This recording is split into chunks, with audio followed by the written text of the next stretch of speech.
अंबेडकर नगर की कटेहरी विधानसभा में 20 नवंबर को वोट डाले जाएंगे।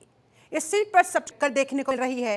जहां सपा ने लालजी वर्मा की पत्नी शोभावती वर्मा को चुनावी मैदान में उतारा, तो वहीं बीजेपी ने बड़ा दांव खेलते हुए धर्मराज निषाद को टिकट दिया है, जबकि बसपा ने युवा नेता अमित वर्मा पर भरोसा जताया है। अयोध्या से करीब 45 किलोमीटर दूर कटेहरी ग्रामीण इलाका है। अंबेडकर नगर में कुल 5 विधानसभाएं हैं। 2022 में सभी सीटों पर सपा प्रत्याशियों की यहां जीत हुई थी। इसी में से एक सीट कटेहरी भी थी। 2024 के लोकसभा चुनाव की बात करें तो यहां से विधायक रहे लालजी वर्मा को सपा ने प्रत्याशी बनाया था और वो जीत भी गए थे, इसलिए ये सीट खाली हो गई थी। तो ओबीसी बनाम ब्राह्मण हो गया था, लेकिन इस बार यहां पर ओबीसी वर्सेस ओबीसी की ही लड़ाई है। देखिए जरा। सिर्फ यादव वर्ग से कहना चाहता हूँ कि आप अखिलेश के नाम पर मत जाइएगा, क्योंकि वो किसी ठाकुर के बुआ है, फुफ्फा है, किसी ठाकुर के मौसिया है, किसी ठाकुर के साड़ू बनेंगे। हमारे बीच में पहली बार युवा प्रत्याशी आया है। बाकी दोनों प्रत्याशी आप जान ही रहे हैं, लगभग 65-70 साल के चलने फिरने में असमर्थ हैं। कुछ यहाँ कटेहरी में आपको विकास नाम पर क्या दिखाई दे रहा? कुछ नहीं दिखाई दे रहा, सिर्फ कागजी हवा है। कहते कुछ है, करते कुछ नहीं। इन्होंने घोषणा बहुत करके गए हैं योगी जी, लेकिन अभी देखना है कि इनको जिता करके इनको देखा जाए क्या करते हैं कि नहीं करते हैं। जो घोषणा इन्होंने यहाँ किया है, जितने अम्बेडकर नगर के नेता है सब बीएसपी के उठाए हुए नेता है। कटेहरी विधानसभा उपचुनाव के लिए नामांकन प्रक्रिया पूरी हो चुकी है। समाजवादी पार्टी ने यहाँ पूर्व मंत्री लालजी वर्मा की पत्नी शोभावती वर्मा को टिकट दिया है। वहीं भाजपा ने पूर्व मंत्री धर्मराज निषाद को टिकट दिया है। बसपा ने कांग्रेस से गए अमित वर्मा को टिकट दिया है। हम इस समय है कटेहरी में और देखते हैं कटेहरी की जनता क्या सोचती है चुनाव में और क्या है इनके मुद्दे यहाँ पे। बाबा, कटेहरी की क्या मुद्दे हैं? कटेहरी की मुद्दा तो है, तो मुद्दा तो पूरे नहीं हो पाया। यहाँ कटेहरी की जनता, जिसकी सरकार, जिसकी केंद्र में सरकार, जिसकी प्रदेश में सरकार, उस नए चेहरे को देखना चाहती है। क्योंकि अभी तक लालीपाप दिया गया था, सरकार हटा देंगे, लेकिन जनता जाने न इससे सरकार हटनी है, न सरकार को कुछ बिगड़ना है। हाँ, रही बात, अगर इस जैसे लालजी वर्मा हो गए, उनकी बीवी विधायक हो जाएंगी तो विकास रुक जाएगी। केंद्र में हमारी सरकार नहीं, कोई नहीं रहा, तो ऐसे इनको चुनाव जिताने से कोई हानि लाभ नहीं है। ये कटेहरी की दुर्भाग्य होगी। कटेहरी की क्या मुद्दे होगी? कटेहरी, जब कटेहरी नहीं, पूरे जिले का मुद्दा है विकास, प्रदेश का मुद्दा है विकास। प्रदेश की जनता जान रही कि बारी बारी से हमने मौका दिया है, कभी ब्राह्मण को, कभी बैकवर्ड को, कभी एससी को, कभी युवा को, और जिसने सरकार बनाई है उसने हमारी संस्कृति की धज्जियां उड़ाई है। चाहे माया हो रही हो, चाहे मुलायम रहे हो, चाहे अखिलेश रहे हो, चाहे इंदिरा रही हो, सो हमारी संस्कृति की धज्जियां उड़ाए हैं। मौके पे सरकार एक ब्रह्मचारी है, एक त्यागी है, गृहस्थी की सरकार है। हमारी संस्कृति को बचा रहे हैं, हमारी इस गौरव को वापस ला रहे हैं, हमारे रामराज की स्थापना कर रहे हैं। कोई बैठ करके डांस नहीं करा रहे हैं। और रही बात अंबेडकर नगर जिले में देना मुरी है, इसलिए बीजेपी जितने अंबेडकर नगर के नेता है सब बीएसपी के उठाए हुए नेता है।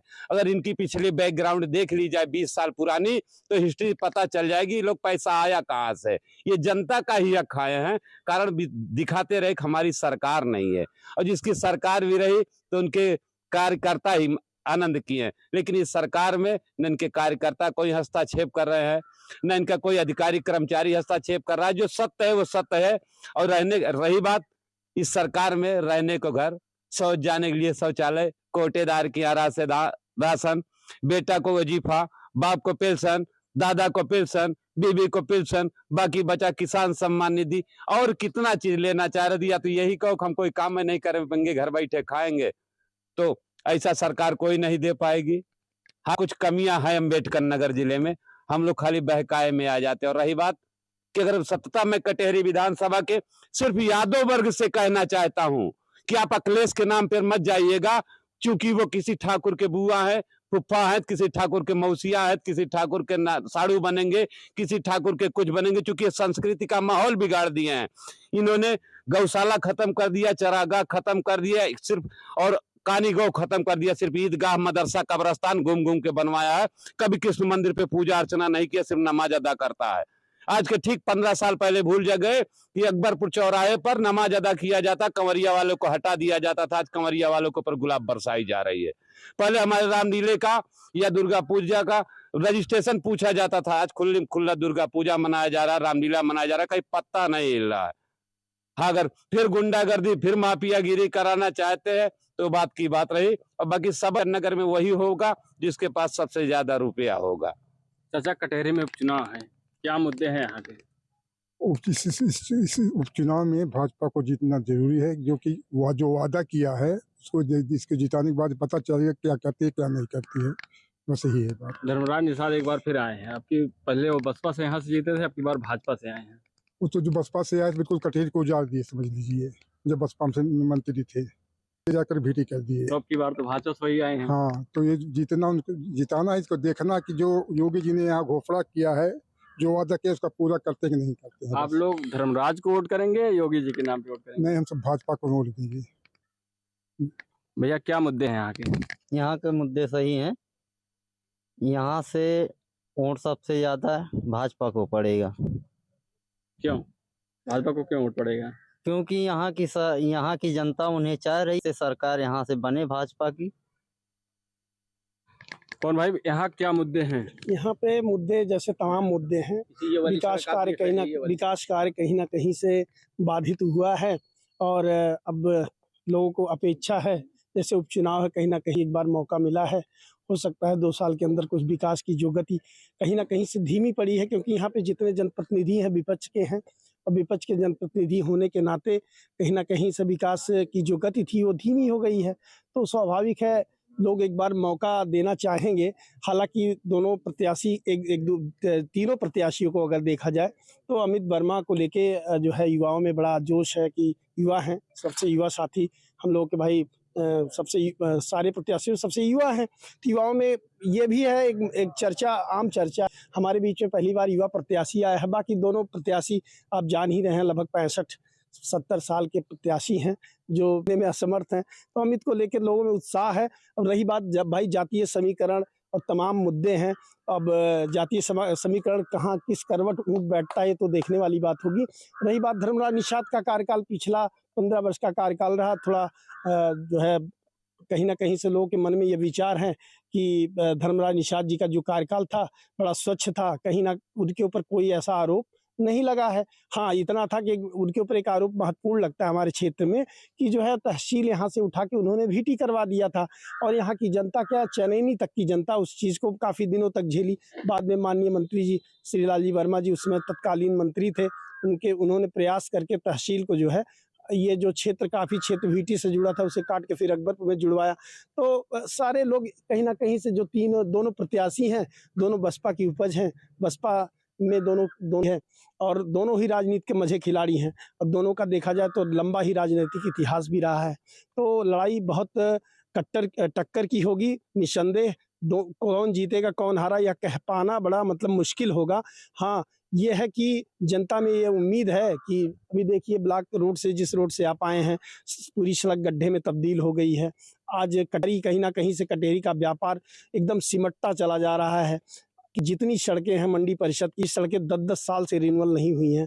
लोग कैसे कैसे स्कूली बच्चे तमाम लोग आते जाते। बाबा जी गड्ढा मुक्त की बात कर रहे हैं, यहाँ बता रहे हैं आप सड़क। देखिए उनका गड्ढा मुक्ति जो है वो कहीं ना कहीं कागजों में होता है और हम पिछली सरकार में भी हम देखे कि गड्ढा मुक्ति के नाम पे भी हमारे रेलवे स्टेशन पे 15 दिन पहले ठेकेदार आता है और रात में 2-3 गड्ढों की छत्ती लगा। जब बाजार वासी हैं फिर PWD एक्सियन साहब के पास बात पहुंचती है, हम लोग भी विरोध करते हैं, तो जाके फिर आके पूरी सड़क फिर से जो है रिन्यूअल मतलब फिर से उस पर एक लेपन कार्य किया। कहीं ना कहीं से मनमानी हो रही है, इस पे अंकुश लगाना चाहिए अधिकारियों को। अब देखिए आने वाले समय में जो स्थिति रहेगी लड़ाई बहुत कांटे की होगी। हमें तो लग रहा है कि लड़ाई यहाँ त्रिकोणात्मक होगी और त्रिकोणात्मक लड़ाई में कोई भी बाजी मार सकता है। कटेरी में बाईपास का एक मुद्दा है, उस पर क्या? कटेरी में बाईपास का मुद्दा देखिए, ये कहीं ना कहीं से बाईपास का मुद्दा एकदम बालीवाल की तरह हो गया है। कभी इस तरफ गेट जा रही, कभी उस तरफ जा रही, कभी हो।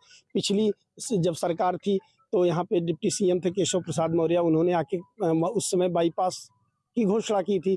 अगर उस समय बाईपास बन गया होता तो कहीं ना कहीं से जिन लोगों ने अपना घर तोड़ डाला तो उन लोगों को अपना घर नहीं तोड़ना पड़ता। आज अधिकांश घर टूट गए हैं और कुछ अभी ऐसे भी कुछ घर हैं जो उस दायरे में आ रहे हैं। अगर बाईपास नहीं बनता है तो वो कहीं ना कहीं से उनका अस्तित्व मिट जाएगा। तो सरकार को उस पर विचार करना चाहिए, देखना चाहिए। अगर बाईपास बनाते हैं तो भी अच्छा है, नहीं बनाते हैं तो जिनका मकान उस दायरे में आ रहा है उनको कहीं ना कहीं से आवास और तमाम चीज़ों से जो है सुविधाओं से लैस करना होगा, नहीं तो बेचारे एकदम विहीन हो जाएंगे, आवाज़ विहीन हो जाएंगे। योगी जी कटेहरी उपचुनाव जिताने का जिम्मेदारी लिए हैं, जी क्या कुछ फर्क पड़ेगा उनसे? देखिए, अभी योगी जी ने यहाँ पे एक रोजगार मेला लगाया था।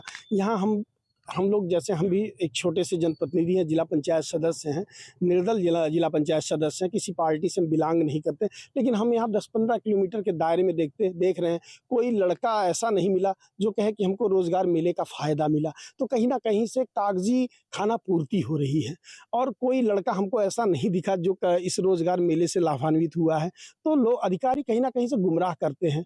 और सही बात यह है कि हम योगी जी की ईमानदारी पे हम लोगों को बिल्कुल शक नहीं करना चाहिए। हम लोग जितना सुनते हैं, देखते चले आ रहे हैं, योगी जी ईमानदार हैं, ईमानदार मुख्यमंत्री हैं, लेकिन कहीं न कहीं से उनके निचले स्तर पे जो अधिकारी हैं, वो सही लाभ जनता को दिलाने में असमर्थ हैं। कहीं न कहीं से वो पुरानी सरकारों की जो विचारधाराएँ थी, उससे वो संकुचित हैं, वो ग्रसित हैं और इसी कारण जो है उस तरीके का कोई माहौल हमको नहीं दिख रहा कि महाराज जी के कारण यहाँ पे कोई बहुत बड़ा असर हो। कोई असर हमको दिखाई नहीं दे रहा है। क्या लग रहा है कटेहरी का क्या मुद्दा होगा? कटेहरी का मुद्दे तो बहुत हैं। सबसे ज़्यादा मुद्दे सड़क के मामला आपने सुन लिया। मैं कहूँगा 1 अरब से लेकर 50 करोड़ की लागत से हमारा कटेहरी रेलवे स्टेशन बना है। एक भी लोकल ट्रेन यहाँ नहीं ठहरती है। सांसद लालजी वर्मा हुए या इसके पहले रितेश पांडे जी हुआ करते, किसी ने यह मुद्दा उठाया? संसद नहीं उठाया ना। ये भी हमारे सांसद हुए लालजी वर्मा। एक रोडवेज बस का ठहराव नहीं करवा सकते है। कुछ यहाँ कटेहरी में आपको विकास नाम पर क्या दिखाई दे रहा? कुछ नहीं दिखाई दे रहा, सिर्फ कागजी हवा है। कहते कुछ हैं, करते कुछ हैं। यह है सरकार की स्थिति। प्रधानमंत्री नरेंद्र मोदी और मुख्यमंत्री की योजनाओं का कितना लाभ भाजपा को यहाँ मिलेगी? लाभ कुछ नहीं मिलेगा इन लोगों का। इन लोगों ने प्रत्याशी का गलत चयन किया है। प्रत्याशी का गलत चयन किया है। निश्चित तौर पर यह सीट बीजेपी जीती हुई सीट सस्पेंस में डाल दिया है।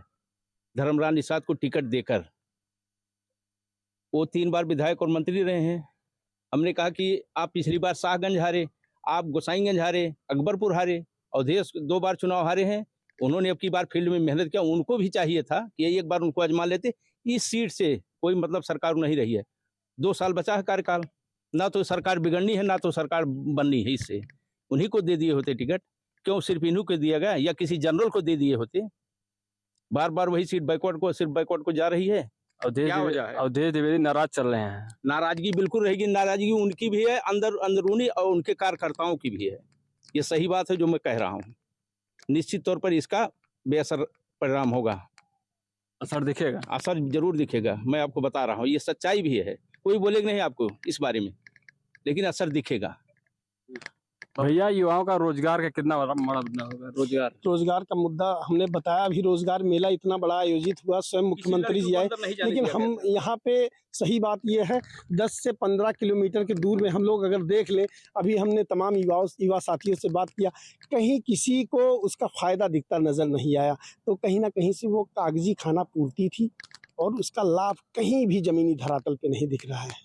तो कैसे मान लिया जाए? और रही बात रोजगार की, कि सरकार कहीं ना कहीं से भर्तियों में, ये हम मान रहे हैं कि भर्तियां जो हो रही हैं वो सही तरीके से हो रही हैं, उसमें कोई मतलब विवाद नहीं हो रहा है। लेकिन ये बताइए वैकेंसियां आ कहाँ रही हैं? वैकेंसियां बहुत कम हो गई हैं और सरकार को चाहिए समय से, तमाम विभागों में जगह खाली पड़ा है और युवाओं को अवसर मिलना चाहिए। बीएड बीटीसी हर साल कितने पास आउट हो रहे हैं, भर्तियाँ ऐसे ही नहीं रही है। कहाँ जाएंगे युवा? भीड़ बढ़ रही है। तो कहीं ना कहीं से लोगों के अंदर इस बात को लेके भी आक्रोश है कि वैकेंसियां बहुत ही कम आ रही हैं और उसका खामियाजा सरकार को तो भुगतना ही पड़ेगा। उस पर सरकार को ध्यान देना चाहिए। बाबा जी क्या कहेंगे? मैं कहना चाह रहा हूँ, अभी हमारे जिला पंचायत जी ने कहा है कि हमें सरकार की लाभ नहीं मिल पा रही है। हाँ सही है, सरकार की लाभ से वंचित इसलिए हो रही है। हमारी अंबेडकर नगर जिला है, सांसद है तो अपने जिले का मुद्दा ले जाकर रखता है। ग्राम सभा का प्रधान है तो अपने ब्लॉक में ले जाकर अपने ग्राम सभा की मुद्दा रखता है। बट बीजेपी का कोई है ही नहीं। मौजूदा हालत में एक विधायक अगर आप चुन के भेजना चाह रहे हैं, अगर इसको भेजेंगे तो कम से कम तुम्हारे भी ये कटेहरी विधानसभा का मुद्दा ले जाकर वहां रखेगा। हाँ रही बात मेला भर्ती जो लगती है, मेला भरते को अनसुना कर देते हैं यहाँ के गवर्नमेंट सर्वेंट, जिसको किसी को 1 लाख सैलरी है, 10 लाख सरकार की खर्च करते हैं, पीआर दली गार्ड मिलाकर इनके कर्मचारी है, जिसकी 1 लाख सैलरी है, वो गरीब जनता से 10, 20, 50 हजार की डिमांड करता है रिश्वतखोरी के चक्कर में। चूंकि इस पे नकेल लगाने के लिए इसका कोई नहीं है, क्योंकि ग्राम सभा लेवल में एक ग्राम सभा अध्यक्ष होता है, ब्लॉक अध्यक्ष होता है, तहसील अध्यक्ष होता है। ऐसे तरह हर पार्टी अपनी अपनी अध्यक्ष रखी हुई है और राजस्व विभाग सेक्रेटरी खड़िया दिया है, और तुम्हारे विकास विभाग जो सेक्रेटरी रखा, राजस्व विभाग नेकपाल रखा, पुलिस विभाग एक सिपाही रख दिया है।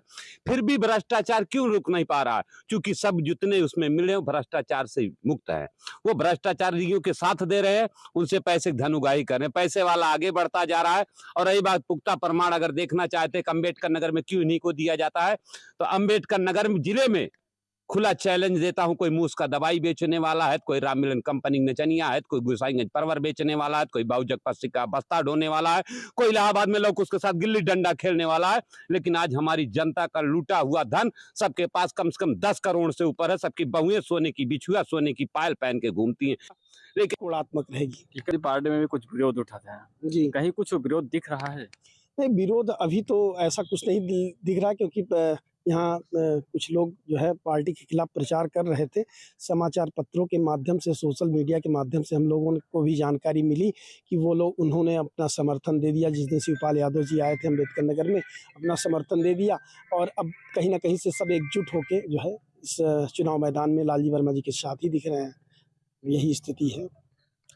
अवधेश द्विवेदी का कितना असर रहेगा? अवधेश द्विवेदी का बहुत ज़्यादा असर रहेगा। निश्चित तौर पर अगर वो आदमी टिकट पा गया होता तो यहाँ की जनता जो है, या यहाँ की क्षेत्र की जो है जनता कुछ अलग महसूस करती। लेकिन उनकी टिकट ना पाने से उनके कार्यकर्ताओं में, उनके सारे समर्थकों में भी रोष है। इसका असर रहेगा चुनाव में? इसका जरूर असर रहेगा। ये लोग, मैं समझ रहा हूँ, अगर कहीं ना कहीं ये लोग युवा वर्ग के जो प्रत्याशी अमित वर्मा है, हमको तो लग रहा है ये लोग, इनका झुकाव अमित वर्मा की तरफ हो जाएगा। जबकि ज़्यादातर पसंद युवाओं की अमित वर्मा ही है। लालजी वर्मा यहाँ कई बार रह चुके हैं, उनका कोई मतलब नहीं रहेगा। जो भी होगा वो सिर्फ अमित वर्मा की तरफ झुकाव होगा। धर्मराज निषाद पहले बसपा में थे, हाँ, अब वो भाजपा से टिकट लेके चुनाव लड़ रहे धर्मराज का आपने कल सुना था, उन्होंने भाषण देते समय भी कहा था कि हाथी को बटन दबाना। ये सुने थे आप? बात नहीं सुने थे। मतलब वो अभी बात भी नहीं भूल पाए हैं। जो वहां से निकल के आया वो उसी की बात भी कर रहा है। उसके दिल में क्या है पता नहीं समझ में आ रहा, कैसे प्रत्याशी है। इसकी ये संचार माध्यम के साथ योगी के यहाँ नहीं बात जा पाई। वो अपनी बात भूल नहीं रहे, कह रहे हैं हाथी को बटन दबाना। ये भी कोई तरीका है? पार्टी में आए हो। चाचा, धर्मराज निषाद पहले बसपा में थे, अब भाजपा में आए हैं। आप लोग तो उनको देख चुके हैं, पहले विधायक रह चुके हैं, मंत्री रह चुके हैं, तो इस बार क्या होगा उनका? उनको देखा गया, उन्होंने कटेरी के लिए कुछ नहीं किया। एक तहसील आई थी जो यहाँ से हटा करके उन्होंने बीटी करी। कटेरी बाजार वासियों को सबसे ज़्यादा तकलीफ यही है और इसका असर उनको इसका फल उनको मिलेगा।